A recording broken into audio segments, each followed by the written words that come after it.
मित्रमैत्रिणींनो, काल आपण लैंगिक आयुष्यात योग किती महत्त्वाचा आहे याबद्दल जाणून घेतलं. पण आता योग किती महत्त्वाचा आहे हे जाणून घेतल्यानंतरही कुठली योगासनं सेक्स लाईफ हेल्दी राहण्यासाठी महत्त्वाची आहे हे माहिती असणंही तितकंच महत्त्वाचं आहे. सामान्यपणे आपल्या रोजच्या आयुष्यात सेक्स शब्द वापरणं ही भूक की तहान नंतरची तिसरी सगळ्यात मूलभूत गरज आहे.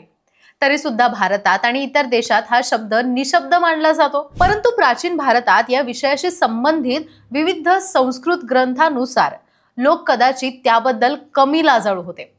वास्ययासनेचे कामसूत्र हे मानवी जीवनाच्या या पैलूवर त्याचे महत्त्व अधोरेखित करणारे शास्त्रीय साहित्य आहे. शेवटी योग ही एकाग्रतेबद्दल आणि सध्याच्या क्षणी असण्याबद्दल आहे, जे चांगल्या लैंगिक जीवनासाठी आवश्यक आहे. म्हणूनच आज पण काही आसनांबद्दल जाणून घेणार आहोत, जी तुमची शारीरिक ऊर्जा वाढवेल. पहिलं आहे बद्ध कोणासन, म्हणजे फुलपाखराची मुद्रा. बद्ध कोणासन रक्त परिसंचरण सुधारते आणि पाचन अवयवांना उत्तेजित करते. हे इरेक्टाईल डिस्फंक्शन्स असणाऱ्यांना आराम देतं. हे आसन कसं करावं?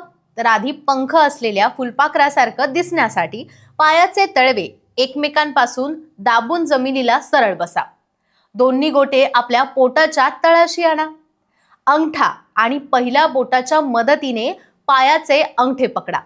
हातानं पाय धरा. पाय पंखासारखे फडफड होतील असे हलवा. श्वास घेताना तुमच्या मणक्यातील ऊर्जेचा अनुभव घ्या. प्रत्येक श्वासोश्वासासह आराम करा. 2-3 मिनिटे या स्थितीत राहा. बद्ध कोणासनाला लो लिबिडो किंवा लैंगिक इच्छेची कमतरता दूर करण्यासाठी सर्वात सोपं आसन मानलं जातं. हे आसन आपले हिप्स उघडून पेल्विसचा भाग म्हणजेच ओटीपोट सक्रिय करतं.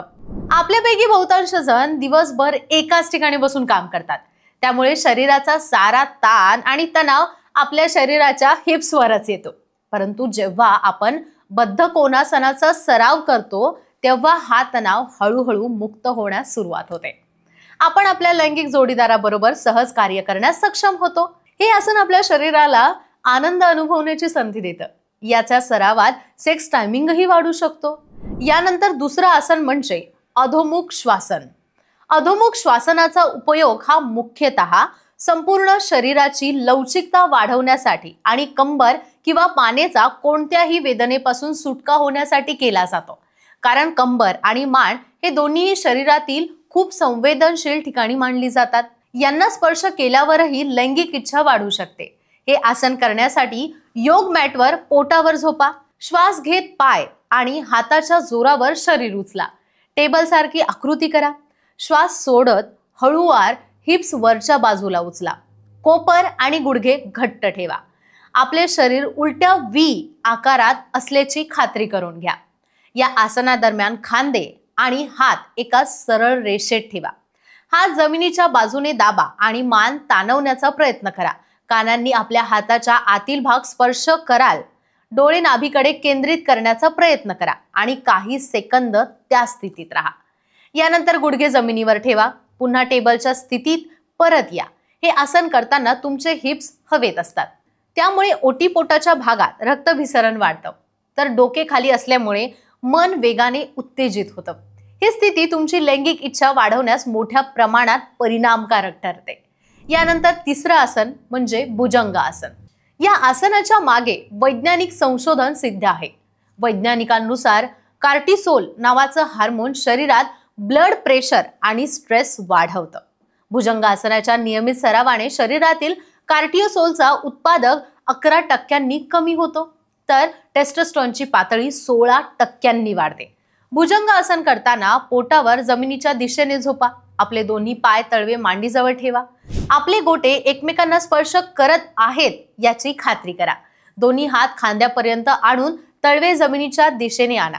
शरीराचे वजन आपल्या तळहातावर आणा आणि श्वास घ्या. आपले डोके वर उचलून पाठीकडे खेचा. त्यानंतर आपले डोके मागील बाजूस खेचा. त्यासोबतच आपली छातीही पुढे घ्या.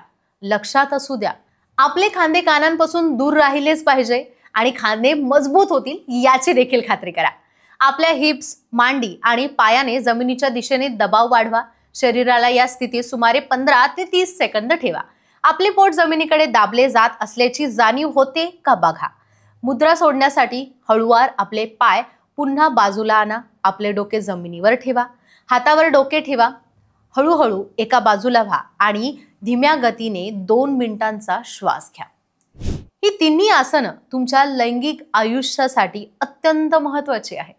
आपल्या जोडीदाराला सोबत घेऊन ही आसने करा आणि तुमचं सुख शोधा. याबाबत अधिक माहिती जाणून घ्यायची असेल तर नक्की तुमच्या शंका कमेंट बॉक्समध्ये टाकू शकता. आम्ही तुमच्या प्रत्येक प्रश्नाचं उत्तर देऊ. किंवा तुम्ही थेट क्लिनिक गाठून डॉक्टरांशी देखील संपर्क साधू शकता. धन्यवाद.